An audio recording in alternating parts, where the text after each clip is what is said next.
నాది భక్తి ఛానల్ శతాక్షి. కానీ భక్తి కంటే కూడా బాధ్యత ముఖ్యమని అమ్మవారి విషయాలు పక్కన పెడుతూ అప్పుడప్పుడు ఇలాంటి విషయాలు మీతో షేర్ చేసుకుంటూ ఉంటుంటాను. మీరు కూడా ఆలోచించాలి అని. ఎందుకంటే మీరు, నేను ఈ దేశంలో భాగస్వాములం. ఈ దేశం పట్ల మనకందరికీ బాధ్యత ఉంది.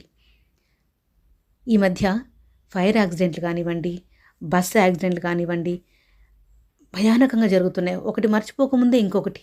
ఆ మధ్య నెల్లూరు నుంచి బెంగళూరుకు వెళ్తున్న బస్సులో ఫైర్ యాక్సిడెంట్ అయింది. అది మర్చిపోకముందే నిన్న రంగారెడ్డి జిల్లా చేవెళ్ళ మండలం దగ్గర ఒక బస్సు యాక్సిడెంట్ అయింది. మీరు అది వినే ఉంటారు, చూసే ఉంటారు పేపర్లలో, న్యూస్లో. ఎంత భయానకమైన యాక్సిడెంట్ అది.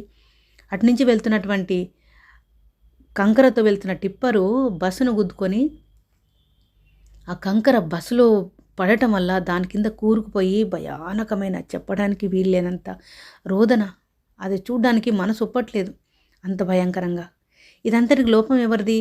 వ్యవస్థది కాదా? వ్యవస్థ అంటే ఎవరు? వ్యక్తులతో కూడుకున్న సమూహమే కదా. మనకు 76 సంవత్సరాలైంది ఇప్పటికి స్వాతంత్రం వచ్చి. ఈ 76 సంవత్సరాలలో కనీసం ఒక రోడ్డు వ్యవస్థను పటిష్టంగా ఏర్పాటు చేసుకోలేకపోయాం మనము. మనది ఎట్లా అభివృద్ధి చెందిన దేశం చెప్పండి? దీన్ని ఎప్పటికప్పుడు ప్రశ్నించకూడదా? మేధావులు ప్రశ్నించాలి, యువత ప్రశ్నించాలి. ప్రశ్నించాల్సిన యువత మతం మత్తులో, మాదక ద్రవ్యాల మత్తులో మునిగిపోతుంటే ఇంకెవరు ప్రశ్నిస్తారు? యువత దయచేసి మీరు మేలుకోండి. రేపు మీరు ఎటువంటి ప్రపంచాన్ని కోరుకుంటున్నారు? ఇవాళ ఇలా మతం మత్తులో, మాదక ద్రవ్యాల మత్తులో మీరు మునిగిపోతే రేపు ఎటువంటి ప్రపంచాన్ని మీరు ఆస్వాదిస్తారు ఇవాళ ప్రశ్నించకపోతే? దయచేసి మీ ఆలోచనలు ఈ ప్లాట్ఫామ్ మీద పెట్టండి.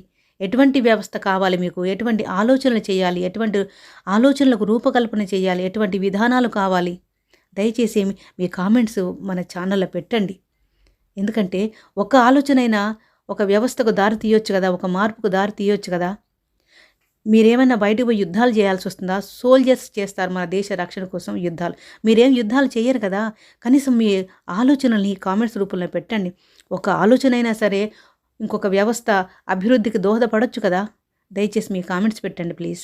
ఎటువంటి వ్యవస్థ మీకు కావాలి? ఈ ప్రమాదాలకు కారణం ఏంటి?